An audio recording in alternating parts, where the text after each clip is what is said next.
Hi అండి, ఎలా ఉన్నారు అందరూ? బాగున్నారా? నేను కూడా చాలా బాగున్నానండి. నేను రీసెంట్గా ఒక టెంపుల్కి వెళ్ళానండి. అది ఏ టెంపుల్ అంటే కొండాపూర్లో ఉన్న అర్ధనారీశ్వర టెంపుల్ అండి.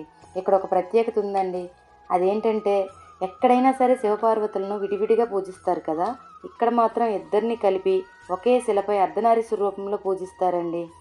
ఈ గుడిలో అడుగు పెట్టగానే ఏదో తెలియని ఆనందం నాకు కలిగిందండి. ఈ గుడిని ఉదయం 6 నుండి 11:30 వరకు, సాయంత్రం 5 నుండి 9 వరకు తెరిచి ఉంచుతారటండి. ఇక్కడ పెద్దమ్మ తల్లి అమ్మవారు కూడా ఉన్నారండి. ఈ అమ్మను చూడగానే నాకు చాలా ఆనందం అనిపించిందండి.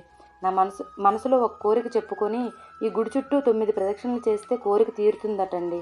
అలా అని అక్కడ వాళ్ళు చెప్పారు. మేము ఆ గుడిలో దీపాలు కూడా వెలిగించామండి. ఆ తర్వాత మనసులో కోరిక చెప్పుకొని 9 ప్రదక్షిణలు అయితే చేశాము. అలాగే ఇక్కడ గుడి చుట్టూ ఉన్న కొటేషన్స్, అలాగే ఇక్కడ శివుని త్రిశూలంతో పాటు శివపార్వతుల విగ్రహాలు, ఇక్కడ వాతావరణం అంతా చాలా చాలా బాగుంది. మనసుకు ప్రశాంతంగా ఉందండి. నన్ను మా అక్క ఇక్కడికి తీసుకొచ్చిందండి. నేను ఈ టెంపుల్కి ఫస్ట్ టైం వచ్చానండి. మీరు కూడా తప్పకుండా ఈ గుడిని దర్శించుకోండి. చాలా చాలా బాగుంటుంది. ఈ వీడియో కానీ మీకు నచ్చినట్లయితే please like, share and subscribe చేసుకోండి. చాలా చాలా థ్యాంక్స్ అండి నా వీడియో చూసినందుకు. ఓం శివశక్తియై నమః.